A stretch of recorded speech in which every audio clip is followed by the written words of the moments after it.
Hello everyone, welcome to another lecture of physics.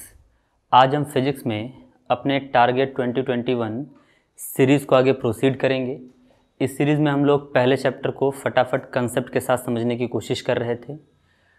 इसके 2 lectures आ चुके हैं। अगर अभी तक आप उन 2 लेक्चर्स को नहीं देखे हैं तो फटाफट पहले उन दोनों लेक्चर्स को देख लें, उनके डीपीपी सॉल्व कर लें। आपको हर डीपीपी का लिंक डिस्क्रिप्शन में मिल जाएगा हर वीडियो के नीचे, ठीक है ना। और आज के इस लेक्चर में हम लोग फटाफट एप्लीकेशन ऑफ कूलम्स लॉ देख लेते हैं, ठीक है ना। और उस पर बेस्ड न्यूमेरिकल्स को भी ज़रा ट्राई करेंगे हम लोग, अलग अलग कंसेप्ट इसके कैसे आते हैं उसको सॉल्व कर लिया जाएगा, ठीक। तो फटाक से यहाँ पर आते हैं हम लोग, ठीक। देखिए, हम लोग को आज देखना है एप्लीकेशन ऑफ कूलम्स लॉ। तो कूलम्स लॉ के एप्लीकेशन में सबसे पहला आपका आता है वेक्टर फॉर्म ऑफ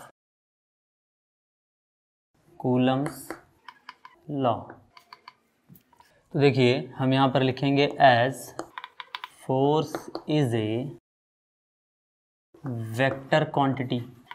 फोर्स एक वेक्टर क्वांटिटी है, so it have magnitude as well as direction, ठीक है ना।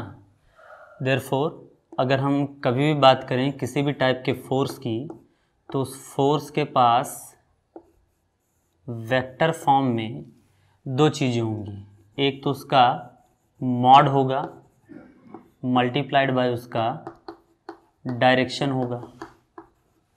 तो देखो, किसी भी वेक्टर का मॉड विदाउट डायरेक्शन आपका उसका वैल्यू होता है, और डायरेक्शन के लिए हम यूनिट वेक्टर्स का यूज़ करते हैं वेक्टर एफ कैप, ठीक। तो ये आपके पास वेक्टर एफ की वैल्यू है।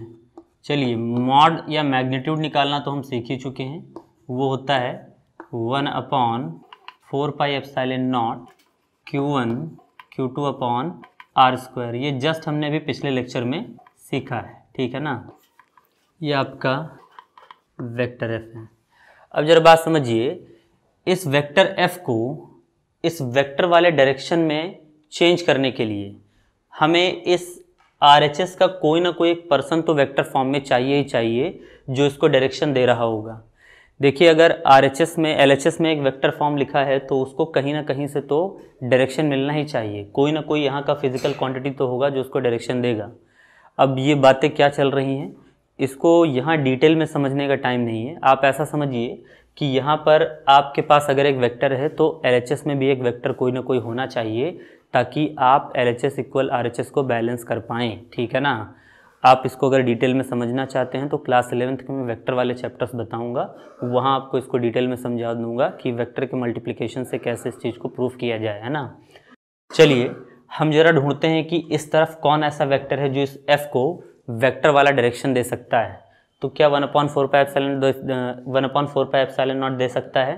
तो जवाब है नहीं, क्योंकि ये तो एक कांस्टेंट वैल्यू है और इसकी वैल्यू 9 × 10⁹ थी। पिछले लेक्चर में आपको ये फार्मूला, इससे रिलेटेड हर एक पॉइंट मैंने क्लियर कराया है। उस लेक्चर को विजिट करिए, अच्छे से समझिए और फिर यहाँ पर आइए, ठीक। Q1 Q2 चार्ज को मैंने आपको स्केलर क्वांटिटी लिखा कर रखा है। स्केलर्स वो होते हैं जिनके पास मैग्नीट्यूड होता है, डायरेक्शन नहीं होता। R, ठीक है ना, ये डिस्टेंस बिटवीन बोथ चार्जेस होते हैं, ठीक है ना। अच्छा, ये डिस्टेंस कैसे लिए जाते हैं? तो कूलम्स लॉ में जैसे एक चार्ज यहाँ हो Q1 हो और एक चार्ज यहाँ हो Q2 हो, तो इनके बीच का डिस्टेंस हमेशा एक स्ट्रेट लाइन खींच कर लिया जाता है। यानी कि स्ट्रेट लाइन खींचेंगे तो डिस्टेंस ले लिया जाता है। और देखिए, किसी भी पॉइंट के बीच का सबसे shortest distance in reality straight line होता है। अब आप थोड़ा क्लास 11th का एक डेफिनेशन याद करें। किसी भी 2 पॉइंट के, इनिशियल और फाइनल पॉइंट के बीच के शॉर्टेस्ट डिस्टेंस को ही हम लोग क्या कहते हैं? डिस्प्लेसमेंट। इन रियलिटी आप जो यहाँ R रखते हैं वो डिस्टेंस नहीं होता है, क्या होता है? डिस्प्लेसमेंट होता है 2 चार्जेस के बीच, क्योंकि आप उसके बीच हमेशा एक स्ट्रेट लाइन ही खींचते हैं। अगर मैं इस चार्ज को यहाँ खींच लाऊं तो अब आप ऐसा नहीं रहेगा कि ये लाइन यहाँ से लाएंगे और फिर यहाँ पर इसको लेकर आएंगे। आप अब यहाँ से स्ट्रेट लाइन खींचेंगे, यानी कि आप हमेशा शॉर्टेस्ट डिस्टेंस ढूंढने की कोशिश करते हैं। और शॉर्टेस्ट डिस्टेंस 2 पॉइंट के बीच का क्या होता है? डिस्प्लेसमेंट। यानी कि हमें यहाँ पर वेक्टर वाला डायरेक्शन किससे मिलेगा? इस R से मिलेगा, ठीक है ना। तो ज़रा देखते हैं कैसे मिलेगा। मान लीजिए कि किसी जगह पर या किसी एक 3D प्लेन में, ये मान लीजिए क्या है, एक्स एक्सिस है, ये आपका वाई एक्सिस है और ये आपका जेड एक्सिस। अब देखिए यहाँ पर कोई एक चार्ज था और यहाँ पर कोई एक चार्ज था। हम मान ले रहे हैं ये Q1 है और ओरिजिन के रिस्पेक्ट में इसका पोजीशन वेक्टर R1 है, वेक्टर R1, ठीक। और इस वेक्टर R1 के कोऑर्डिनेट्स हैं x1, y1, z1, ठीक।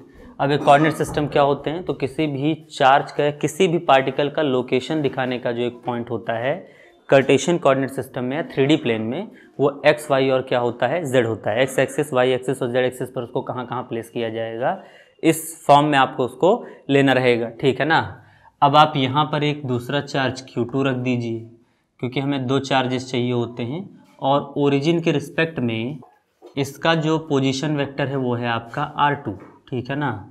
और इसके कोऑर्डिनेट्स हैं x2, y2, z2, ठीक है ना।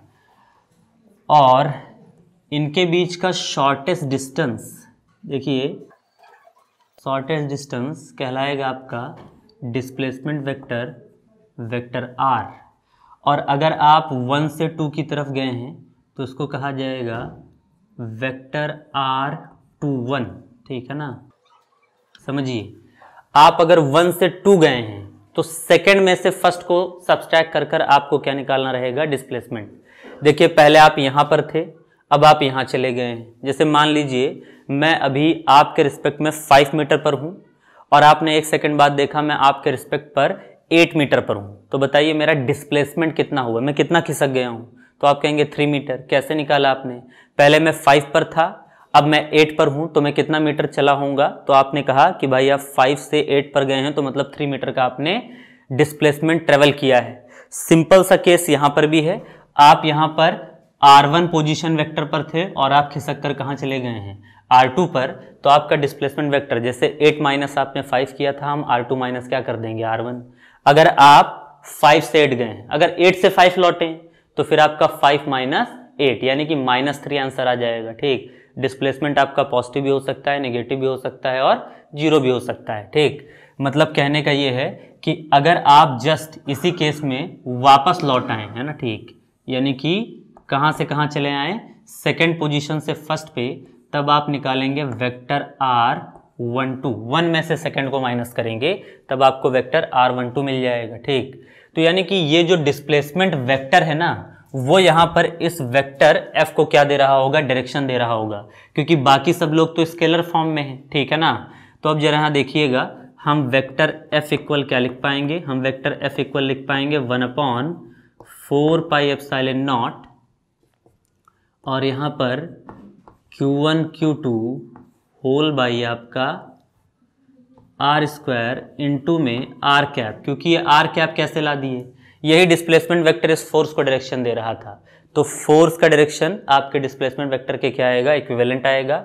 जहां पर हम क्लास 11th का एक फॉर्मूला फटाक से यूज करेंगे, अभी अभी आपने यूज भी किया है, vector is equal to mod into direction. We stand for vector, M mod direction. तो यहाँ से डायरेक्शन इज इक्वल टू क्या हो जाएगा, वेक्टर अपॉन मॉड, है ना। तो देखो डायरेक्शन जैसे आर कैप है तो उसका वेक्टर क्या होगा, वेक्टर आर, और उसका मॉड क्या होगा, आर। तो आर कैप की जगह पर हम लोग क्या रख सकते हैं, जरा देखिएगा, आप रख सकते हैं vector F equal 1/4πε0 Q1 Q2 upon, और आर कैप की जगह पर आप रखेंगे वेक्टर आर अपॉन आर। तो यहाँ तो आ जाएगा वेक्टर आर और नीचे अपॉन आर आएगा, तो R² इंटू आर क्या हो जाएगा, RQ, ठीक। इस फॉर्मूले को हम लोग कहते हैं vector form of Coulomb's law, ठीक है ना। तो देखिए इसमें डायरेक्शन भी शामिल है। अब आपके पास एक वेक्टर है, यानी कि डिस्प्लेसमेंट वेक्टर है, यही डिस्प्लेसमेंट वेक्टर आपके फोर्स वेक्टर को वेक्टर वाला डायरेक्शन दे रहा है। अब ये डिस्प्लेसमेंट वेक्टर देखिए कैसे, यहाँ पर फोर्स भी दो टाइप के डायरेक्शन के साथ, जरा देखिएगा, ये फर्स्ट चार्ज है प्लस का और ये फर्स्ट सेकंड चार्ज है प्लस का। अगर दोनों सेम नेचर ऑफ चार्ज हैं तो देखिए इक्वल चार्जेस हमेशा एक दूसरे को रिपेल करते हैं। तो आप मुझे बताइए कि ये फर्स्ट चार्ज Q1 इस Q2 को अट्रैक्ट करेगा या रिपेल करेगा? तो जवाब है ये इसको रिपेल करेगा, क्योंकि ये भी देखो, जब तक नेचर नहीं बताया जाएगा आप उसको प्लस कंसिडर कर कर चलिए। तो ये भी प्लस है, ये भी प्लस है, प्लस प्लस को क्या करेगा? रिपेल कर देगा, यानी कि आपका ये फोर्स जाएगा बाहर की तरफ, यानी कि ये वाला चार्ज इसको बाहर की तरफ फेंकेगा और इस फोर्स को हम नाम देंगे वेक्टर F21। वेक्टर F21 को पढ़ा क्या जाएगा, जरा ध्यान से समझिए। इसको पढ़ा जाएगा force on second charge by first. देखिए, जो पहले डिजिट लिखा है उस पर फोर्स लगता है, जो बाद में डिजिट लगा है वो फोर्स लगाता है। क्या पढ़ेंगे? Force on second charge by first. ठीक, अच्छा इस सेकेंड से पूछिए क्या वो उसको अपनी तरफ अट्रैक्ट करेगा, रिपेल करेगा? तो भाई ये वाला प्लस जब इस प्लस को पसंद नहीं कर रहा तो ये वाला प्लस इस प्लस को नहीं पसंद करेगा और उसको ढकेल देगा इधर की तरफ। इसको हम लोग पढ़ेंगे F12 और इसको पढ़ा जाएगा force on first charge due to second. तो ये दो फोर्सेस हैं, इक्वल एंड अपोजिट हैं, न्यूटन के थर्ड लॉ ऑफ मोशन को वेरीफाई करते हैं, ठीक है ना। इन दोनों फोर्सेस को इस वाले फॉर्मूले से क्या किया जा सकता है? निकाला जा सकता है। जरा ध्यान से समझिएगा कि इस फॉर्मूले को यूज कर कर हम उन दोनों को कैसे फॉर्म करेंगे, ठीक है ना। सबसे पहला फॉर्मूला, मान लीजिए मुझे वेक्टर F21 निकालना है, तो वेक्टर F21 की वैल्यू यहाँ पर होगी 1/4 pi epsilon not Q1 Q2 upon R cube, और यहाँ रखा जाएगा वेक्टर R21।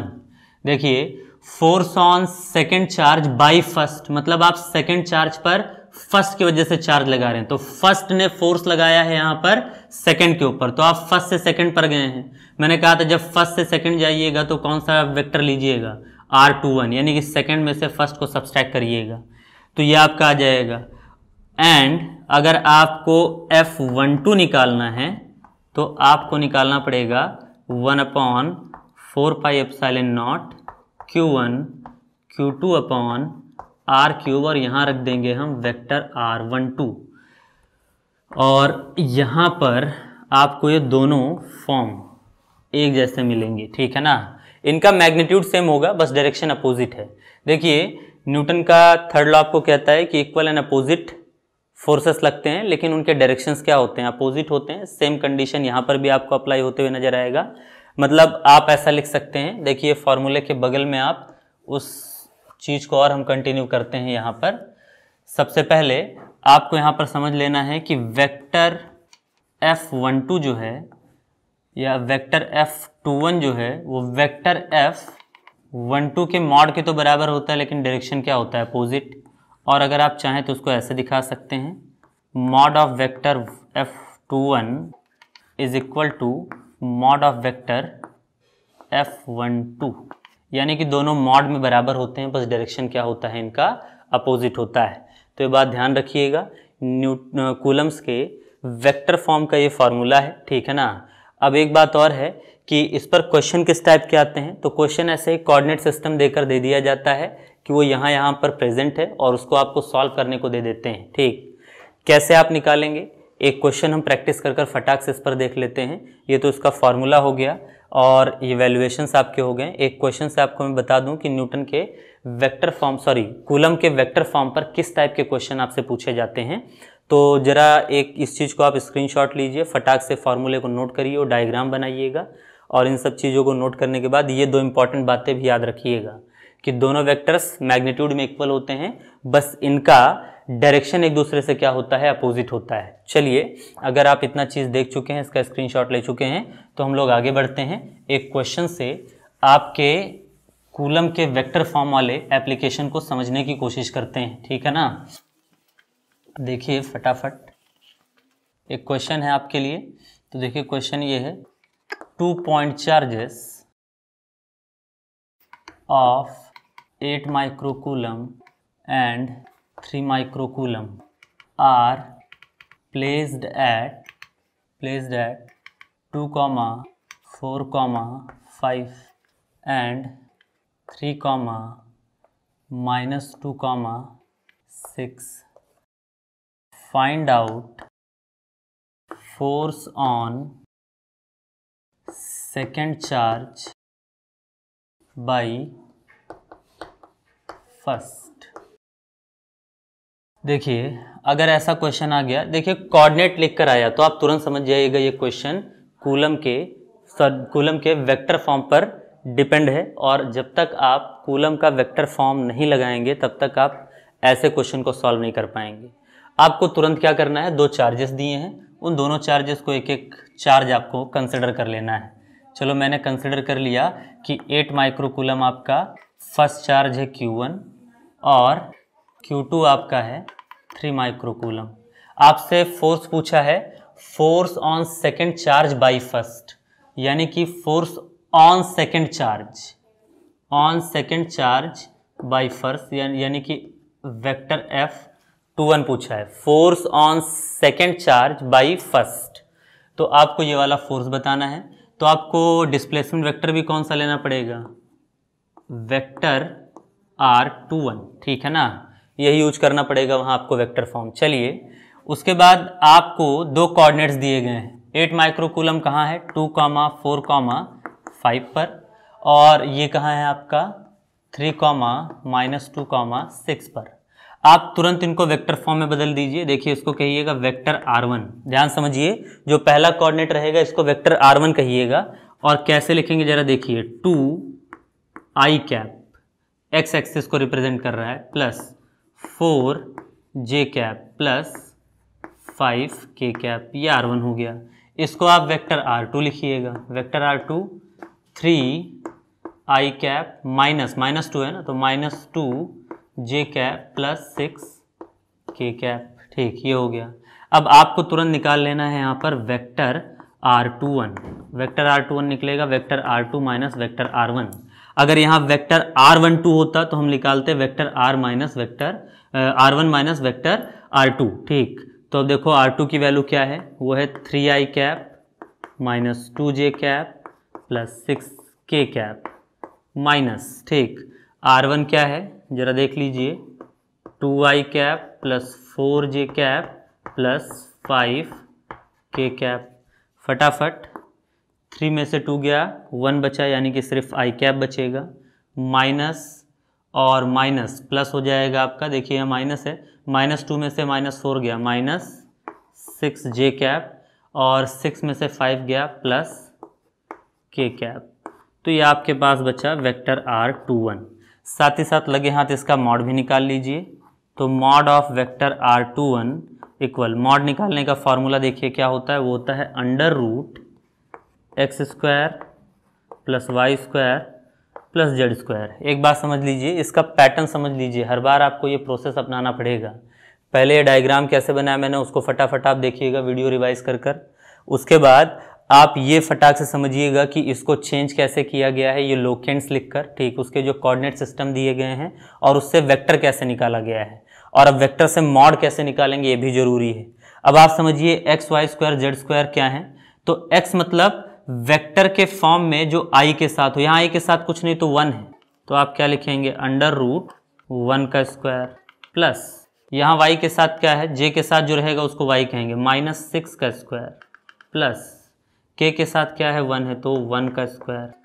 अब यहाँ पर आप आगे आ जाइए, आगे सॉल्व कर लीजिए फटाक से। तो देखिए मॉड जब हटेगा तो सिर्फ r आप लिख सकते हैं, जब मॉड लिया जाता है तो डायरेक्शन हट जाता है, सिर्फ आपका मैग्नीट्यूड बचता है, तो इसका मैग्नीट्यूड आप r कह लीजिए। फिर उसमें डायरेक्शंस दिखाने की जरूरत नहीं कि आप 1 से 2 जा रहे हैं या 2 से 1। तो r इक्वल क्या आ जाएगा, √1 का स्क्वायर 1 होगा, -6 का स्क्वायर 36 होगा, माइनस माइनस प्लस हो जाएगा, और 1 का स्क्वायर फिर 1 होगा, मतलब 1 + 36 + 1, तो ये आ जाएगा आपका √38।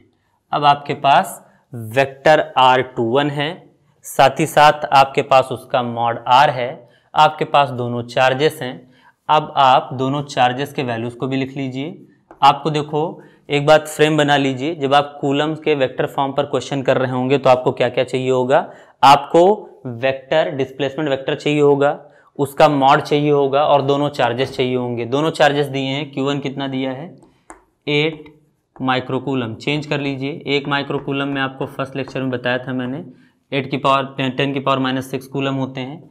Q1 आपको पता है, Q2 है आपका 3 माइक्रोकूलम, तो उसको भी चेंज कर लें 3 × 10⁻⁻6 कूलम।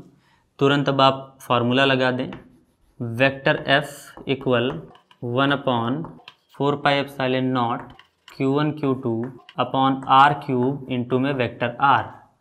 चलिए तो देखो हम निकालने जा रहे हैं F21 और तो यहाँ भी लिख देंगे R21। ठीक भाई, ये तो फार्मूला था, फिर हमें जो चाहिए था मैंने वो वैल्यूज़ रख दिए, मुझे F21 निकालना था तो मैंने F21 का वैल्यू पुटअप कर दिया। चलिए 1/4πε0 होता है 9 × 10⁻9, Q1 Q2 8 × 10⁻6 3 × 10⁻6 इंटू में वेक्टर R21 की value I cap -6J cap plus K cap whole upon R³। इसकी वैल्यू रख चुके हैं। R³ क्या है तो वो है √R की वैल्यू है √38 का होल क्यूब।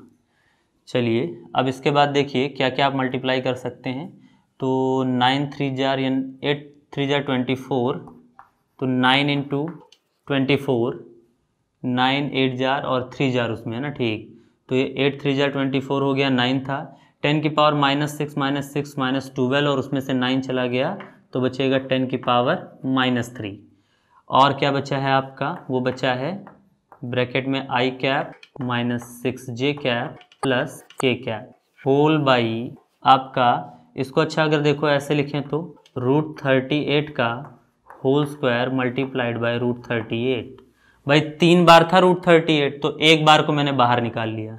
चलिए अब 24 है, 24 9 जार, ठीक, तो इसको मल्टीप्लाई करिए 24 को 9 से।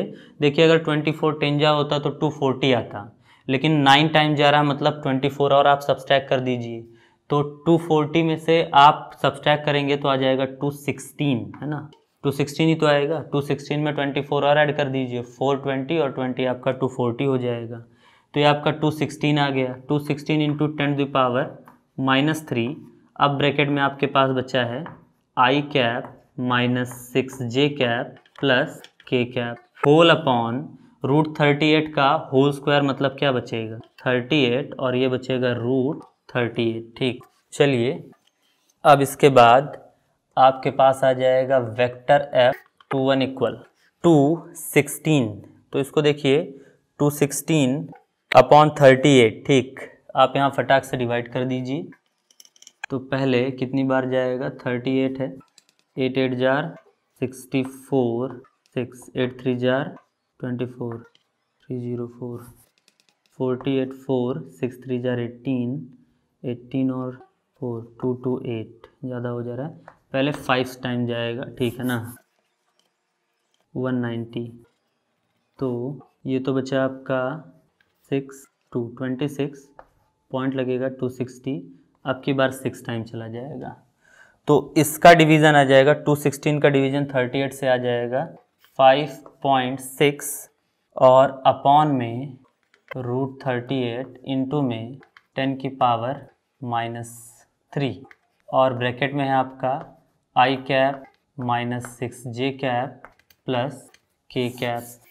अब देखिए 5.6 डिवाइडेड बाई √38 क्या आएगा, तो देखो ये आ जाएगा आपका 61 प्लस 1/36, तो ये आ जाएगा 37/6। ठीक, तो ये जाएगा 6 टाइम्स 10 1 टाइम 6.16। ठीक, तो हम 6.1 ले लेते हैं, काफ़ी है।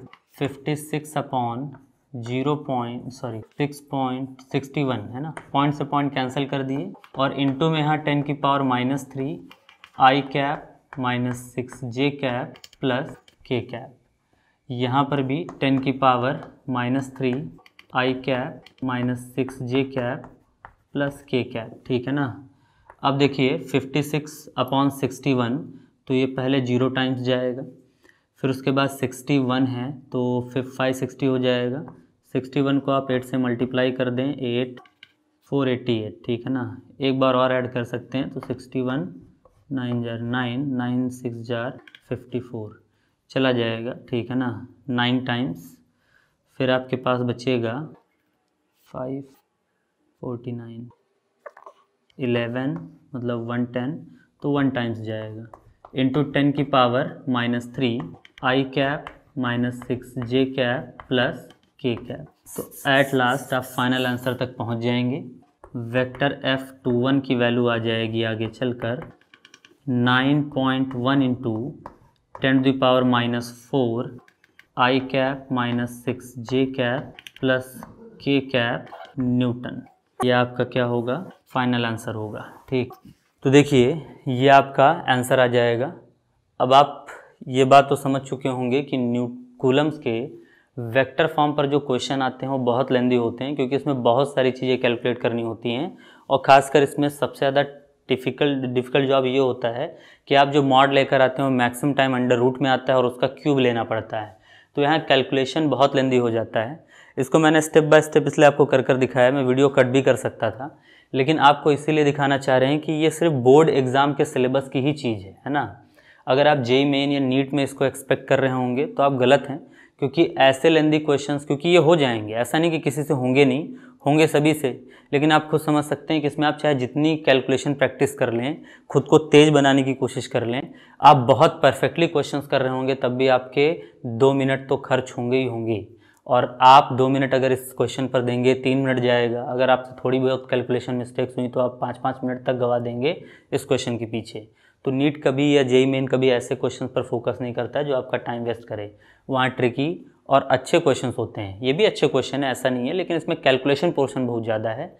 आप इसका स्क्रीनशॉट लें, हम अगले एप्लीकेशन की तरफ बढ़ जाएं ताकि, ठीक है ना। तो खैर इसके बाद हम लोग अगला एप्लीकेशन देखते हैं। ये तो कूलम के लॉ का वेक्टर फॉर्म हो गया। वेक्टर फॉर्म को अच्छे से रिवाइज करिएगा, कोई डाउट हो तो आप फटाफट पूछ लीजिएगा। ठीक, इसके बाद हम लोग सेकेंड एप्लीकेशन देखेंगे कि कूलम्स लॉ का सेकेंड एप्लीकेशन क्या हो सकता है, उस पर हम लोग ज़रा डिस्कशन कर लेते हैं। ठीक, तो देखिए सेकेंड एप्लीकेशन है, ठीक, इक्विलिब्रियम ऑफ चार्ज सिस्टम, किसी चार्ज सिस्टम का इक्विलिब्रियम में होना, ठीक है ना। तो देखो इसको भी आप कूलम लॉ से क्या कर सकते हैं, समझ सकते हैं। फटाफट मैं आपको इक्विलिब्रियम के पॉइंट्स बता देता हूं, उनको आप एज इट इज़ याद रखिएगा ताकि आपको न्यूमेरिकल लगाने में क्या हो, आसानी हो। ठीक, सबसे पहला इक्विलिब्रियम का पॉइंट क्या है ज़रा ध्यान रखिएगा। सबसे पहला कंडीशन, अगर आपके पास, पहला आप एक इक्विलिब्रियम समझ लीजिए कि इक्विलिब्रियम का मतलब क्या होता है। ठीक, इक्विलिब्रियम का मतलब होता है कोई भी चीज़ अपने बैलेंस फॉर्म में हो, है ना। मतलब आप अगर उसको डिस्टर्ब करें तो डिस्टर्बेंस के बाद अपने आप को बैलेंस फॉर्म में बना ले जाए। ठीक, कई बार नहीं भी बना पाता है, वो तो एक अलग सिचुएशन हो गई, लेकिन इक्विलिब्रियम का एक सिंपल सा मीनिंग अपने मन में रखिए, बैलेंस फॉर्म, ठीक है ना। यानी किसी भी चीज़ को बैलेंस फॉर्म में रखना इक्विलिब्रियम कहलाता है। चार्जेस के इक्विलिब्रियम के कंडीशन क्या होते हैं ज़रा समझिएगा। जैसे मान लीजिए यहाँ पर एक चार्ज है जिसका नाम है +Q1 और यहाँ पर एक चार्ज है +Q2, ठीक है ना। सेकेंड सिचुएशन भी साथ में डिस्कस कर लेते हैं, ठीक, क्योंकि वो भी सेम सिचुएशन रहेगा, है ना। ठीक, तो यहाँ पर आपका है मान लीजिए -Q1 और यहाँ पर है -Q2। ठीक, तो मेरे कहने का मतलब क्या है कि टर्मिनल चार्जेस दो के दोनों आपके सेम नेचर के हों, या तो ++ हों या तो -— हों। तो उस कंडीशन में आपको इसके बीच में कहीं पर क्या मिल सकता है, इक्विलिब्रियम पॉइंट। अब बीच मतलब एकदम बीचों बीच में मिले कोई ज़रूरी नहीं है, एकदम बीचों बीच में तब मिलेगा जब दोनों चार्जेस की वैल्यू क्या होगी, सेम। ये -10 हो, ये भी -10 हो, ये +20 हो, ये भी +20 हो, तब एकदम मिडल में मिलेगा। लेकिन अगर अलग अलग है तो फिर वो अलग अलग जगह शिफ्ट हो सकता है, अलग अलग तरीके से शिफ्ट हो सकता है। ठीक, तो एक बात समझिएगा कि इक्विलिब्रियम का पॉइंट आप कहीं पर भी कैसे कंसिडर करेंगे। सबसे पहली बात तो आप अगर सेम नेचर ऑफ चार्ज रहेगा तो इनके बीच में कहीं पर भी आप कंसिडर कर लीजिए। मान लीजिए इनके बीच चार्ज का बीच का डिस्टेंस जो दिया गया है वो दिया गया है r। क्या दिया गया है, r। तो आपको यहाँ पर कहीं पर भी एक पॉइंट मान लेना है। आप मान लीजिएगा कि ये पॉइंट A है जहाँ पर आपको इक्विलिब्रियम पॉइंट मिला है। ठीक, और यहाँ पर आपको जो चार्ज रखना है उसका नेचर जस्ट टर्मिनल चार्जेस के अपोजिट रहेगा। मतलब यहाँ ++ है तो यहाँ -Q रखा जाएगा। अब इस Q की वैल्यू क्या हो सकती है, R की वैल्यू क्या हो सकती है, इन्हीं पर डिस्कशन चलता है। आप एक चार्ज से इसका डिस्टेंस मान लीजिएगा x, तो इस वाले पॉइंट से अपने आप ये डिस्टेंस क्या हो जाएगा r माइनस एक्स। ठीक, सेम सिचुएशन यहाँ पर है। आप यहाँ पर भी कहीं एक पॉइंट मान लीजिएगा जिसको कहिएगा a, और यहाँ पर अब की बार आपको क्या रखना पड़ेगा प्लस q, तो ये अपने आप इक्विलिब्रियम में आ जाएगा किसी न किसी पॉइंट पर। हम मान लेते हैं इनके बीच का, दोनों चार्जेस के बीच का डिस्टेंस क्या था r था, तो हम पहले चार्ज से इस इक्विलिब्रियम पॉइंट वाले चार्ज का डिस्टेंस मान लेते हैं x, तो ये वाला डिस्टेंस क्या हो जाएगा r माइनस एक्स। अब इस टाइप के न्यूमेरिकल में आपसे पूछता क्या, ध्यान समझिएगा। पहली चीज पूछता है इस चार्ज को किस प्लेस पर रख दें कि ये बैलेंस रहे। किस प्लेस मतलब चाहे फर्स्ट चार्ज से आपसे डिस्टेंस पूछ लेगा चाहे सेकंड से, यानी कि आपको x निकालना पड़ेगा, r तो देगा। अभी क्वेश्चन हम लोग फटाक से इस पर कर देख लेंगे। ठीक, दूसरा सिचुएशन ये पूछता है कि इस चार्ज का मैग्नीट्यूड और नेचर कैसा रखा जाए। तो नेचर अभी आप फिक्स तुरंत अपने मन में बना लीजिए, टर्मिनल के जस्ट अपोजिट। अगर टर्मिनल चार्जेस आपके प्लस प्लस हैं तो माइनस रहेगा बीच वाला, और अगर ये माइनस माइनस है तो क्या रहेगा प्लस रहेगा, तभी आपका पूरा सिस्टम इक्विलिब्रियम में रह पाएगा। देखिए ये आप समझ सकते हैं कि इसमें आपको मैंने बता कर रखा है कि मैं आपको 3 से 4 लेक्चर में पूरा का पूरा चैप्टर कंप्लीट दूंगा, तो इसमें ये सब बात करने का टाइम नहीं हमारे पास कि कैसे होगा, समझाया जा सकता है। आगे चलकर मैं जब इसके लेक्चर्स लाऊंगा विद पूरे इत्मीनान के साथ, कंसेप्ट्स के साथ, तो आपको एक एक पॉइंट मैं बनाकर दिखाऊंगा कि क्यों कब कैसे बैलेंस होता है, क्यों यहाँ पर हम प्लस क्यू रखकर बैलेंस नहीं कर सकते हैं, क्यों यहाँ पर हम माइनस क्यू रखकर बैलेंस नहीं कर सकते हैं। लेकिन अभी आप अपने बोर्ड्स पर फोकस होइए, अपने जेईई मेन नीट पर फोकस होइए और फटाफट इन पॉइंट्स को रिकॉल करते चलिए ताकि आप फटाफट क्वेश्चंस को क्या कर पाएँ, पुट कर पाएँ। तो ये थोड़ा इंपॉर्टेंट टॉपिक है। इससे पहले आपने जो वेक्टर फॉर्म देखा है वो सिर्फ बोर्ड पर्पस से इंपॉर्टेंट है और बोर्ड में भी बहुत कम ही पूछा जाता है, लेकिन ये आपको हर जगह मिल जाएगा, चाहे वो नीट हो, जेईई हो, कहीं पर भी हो, इवन बोर्ड तक में भी इसके क्वेश्चंस ज़्यादा आते हैं। तो इस पर फोकस रहिए, अच्छे से इन चीज़ों को समझते चलिए। यहाँ पर आपको ऐसे कंडीशन पर सॉल्व कर लेना है। अब देखिए पहला सिचुएशन, अगर आपसे ठीक इसमें क्या पूछे कि आपको x बताना है, ठीक, यानी कि डिस्टेंस कहाँ पर पुट किया जाए, तो x निकालने के लिए देखिए आप फार्मूला क्या यूज़ करिएगा।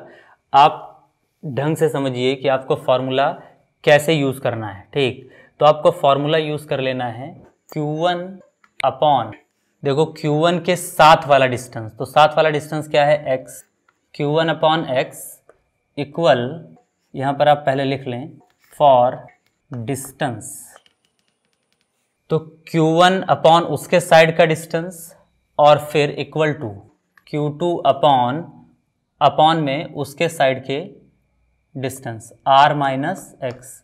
और देखो क्योंकि डिस्टेंस का स्क्वायर होता है तो यहाँ भी स्क्वायर लगा दीजिएगा, यहाँ भी स्क्वायर लगा दीजिएगा, क्योंकि आप कूलम का लॉ पढ़कर आए हैं, उसमें डिस्टेंस स्क्वायर में होता है। ठीक, तो स्क्वायर लग जाएगा, इससे आपका x कैलकुलेट होकर आ जाया करेगा। अभी मैं आपको क्वेश्चंस कर दिखाऊंगा। ठीक, ये अभी तक के देखिए, इन दो सिचुएशंस के लिए फार्मूला बता रहा हूँ आपको, है ना। ठीक, और भी इक्विलिब्रियम के कंडीशन है, उनके लिए आपको अलग फार्मूले देखने हैं, लेकिन अगर ऐसे टर्मिनल चार्जेस का नेचर सेम रहेगा तो आपको ये फार्मूला यूज कर लेना है। ठीक है ना। अब देखिए फॉर बैलेंसिंग चार्ज मतलब ये जो आप रख रहे हैं Q, कभी कभार इसका वैल्यू पूछ लेता है, तो इसके लिए देखिए फार्मूला क्या करिएगा कि आप लगाएंगे Q1 upon Q2 by R square equal Q1 by 2 upon X square. तो Q1 से Q1 हो जाएगा कैंसल और आपके पास बचेगा Q2 by R square equal Q by X square. आप इसको यूज़ कर इस चार्ज का वैल्यू बता सकते हैं, और कर चाहें तो उस फार्मूले को लिख सकते हैं। Q इक्वल हो जाएगा x बाई आर का होल स्क्वायर इंटू Q2। तो ये आप क्या बता सकते हैं Q का वैल्यू। ठीक, दोनों कैलकुलेशन इससे हो जाएंगे। अगर सेम टर्मिनल ऑफ चार्जेस रहें, मतलब इसका नेचर सेम रहेगा, इसका नेचर सेम रहेगा, तो आप चाहें तो इसका कैलकुलेशन इस फॉर्म पर कर सकते हैं। आप बैलेंसिंग चार्ज की वैल्यू बता सकते हैं। नेचर तो आप खुद डिसाइड कर लीजिएगा, प्लस प्लस रहेगा तो माइनस, माइनस माइनस रहेगा तो प्लस। मैग्नीट्यूड आप वहाँ से निकाल सकते हैं। सिंपली आप x को उधर भेज दिए हैं, x बाई आर का होल स्क्वायर इंटू में Q2 आपको कर देना है, आपको आंसर मिल जाया करेगा। ठीक, और आपको डिस्टेंस के लिए वो वाला फॉर्मूला याद रखना है, Q1 by X square equal Q2 upon R minus x का होल स्क्वायर। ठीक, तो एक क्वेश्चन फटाक से इस वाले टॉपिक पर कर लें तो इक्विलिब्रियम के और सिचुएशंस पर हम आ सकते हैं। ठीक है ना, जरा ध्यान से देखिएगा। एक क्वेश्चन इस सिचुएशन पर देखिए, two charges of 3 microcoulomb and 5 microcoulomb are separated by 2 centimeter. Calculate distance from 5 microcoulomb where we place q microcoulomb of charge so the system remain in initial state. Also calculate magnitude and nature of q. चलिए सबसे पहले आप diagram तुरंत draw कर लीजिए। 5 microcoulomb और एक है आपका, पहला आपका 3 माइक्रोकूलम और एक है आपका 5 माइक्रोकूलम।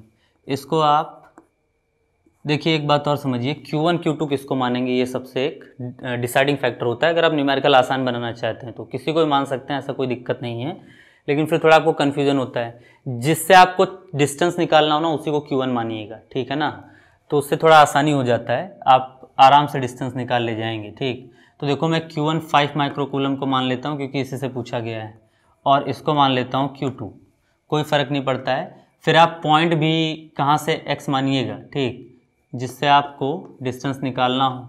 5 से निकालना था तो इसको x, और इसको क्या कहेंगे 2 माइनस x, क्योंकि टोटल डिस्टेंस कितना देकर रखा है 2 सेंटीमीटर। तो ये x हो गया, ये 2 माइनस x हो गया।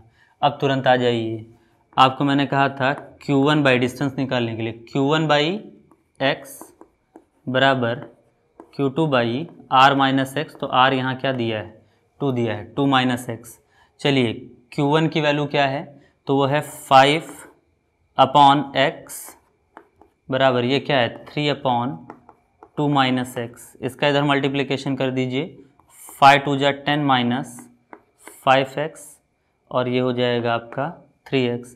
इसको उधर भेज दीजिए तो हो जाएगा 10 इक्वल 8x, तो x इक्वल हो जाएगा 10 बाई 8, या फिर इसको 5 बाई क्या लिख सकते हैं 4, यानी कि 1.25 सेंटीमीटर।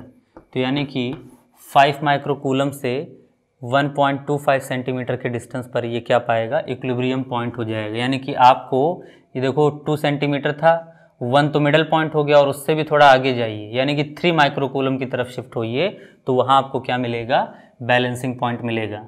अगला चीज़ आपसे Q का नेचर पूछा है, तो उसका फॉर्मूला क्या बताए हैं, Q इक्वल ब्रैकेट में x बाई आर का होल स्क्वायर इंटू Q2।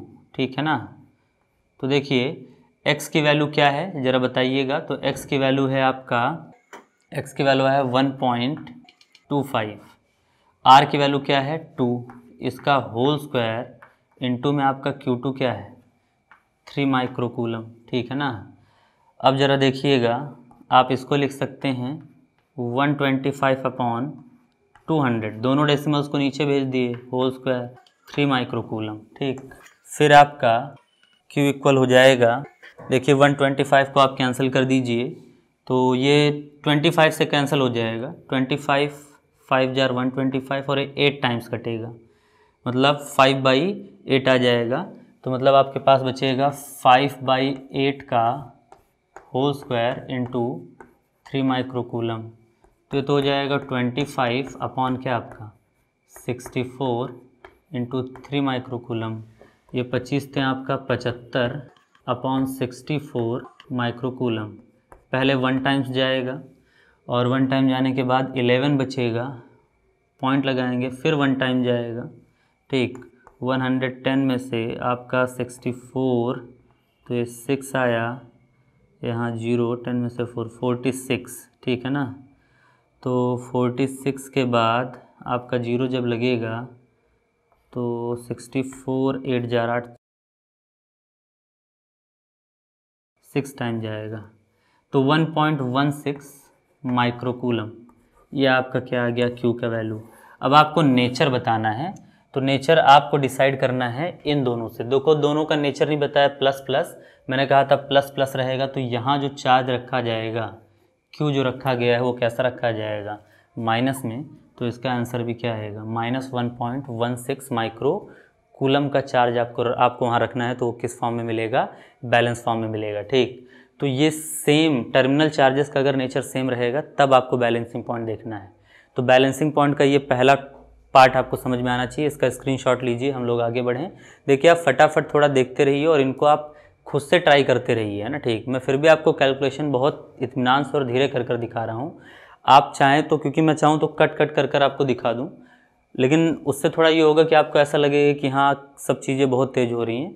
आप फटाफट देखिए, थोड़ा इसको आप वापस से रिवाइज कर कर कर एक दो बार वीडियो को रिवाइज कर कर देख लिया करिए, ताकि आपको आसानी हो चीज़ों को समझने में, है ना। ठीक, अगला हम बैलेंसिंग का पॉइंट देखते हैं इक्विलिब्रियम पर। ठीक, देखिए इक्विलिब्रियम ऑफ चार्जेस में एक अगला टाइप जो रहेगा वो देखिए, अगर टर्मिनल के दोनों चार्जेस अपोजिट नेचर के हैं तब आप क्या करेंगे, तब आपको बैलेंसिंग पॉइंट कहाँ ढूंढना है, ठीक है ना।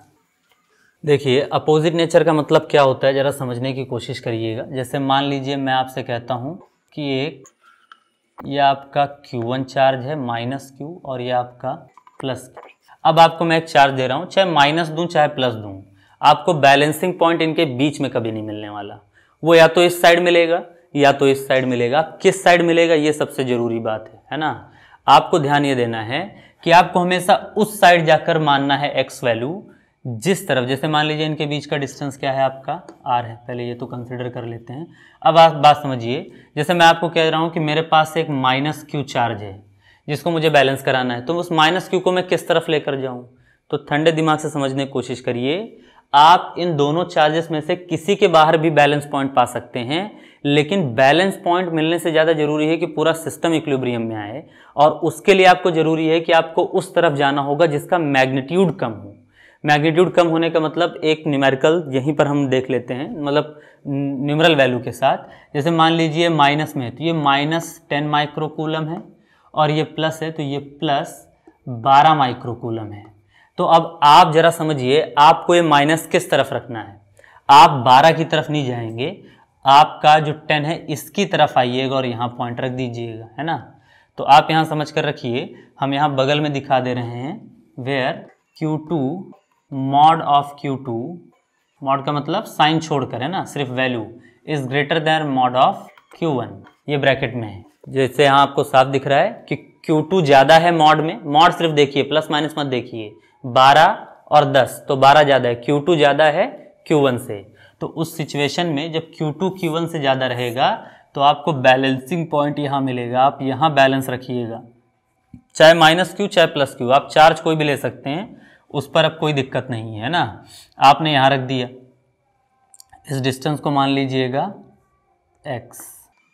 तो देखो Q1 से तो इसका डिस्टेंस x हो गया, लेकिन Q2 से डिस्टेंस क्या होगा, r + x होगा। पिछली बार क्या था, जब टर्मिनल चार्जेस का नेचर सेम था तो r - x आता था, अब r + x आएगा, ठीक है ना। ये जरूर ध्यान रखिएगा। ठीक, और कर अगर आप चाहें, अगर ये सिचुएशन होती कि Q1 ज़्यादा होता और Q2 कम होता, तो ये वाला हम डिस्टेंस कहाँ मानते, उस तरफ मानते हैं ना। ठीक, ये बात जरूर ध्यान कर चलिएगा, क्योंकि ये इंपॉर्टेंट फैक्टर हो जाता है। अब इस सिचुएशन में अगर आपको क्या चाहिए, पहला पॉइंट समझिए, डिस्टेंस कैलकुलेट करना है, फॉर डिस्टेंस।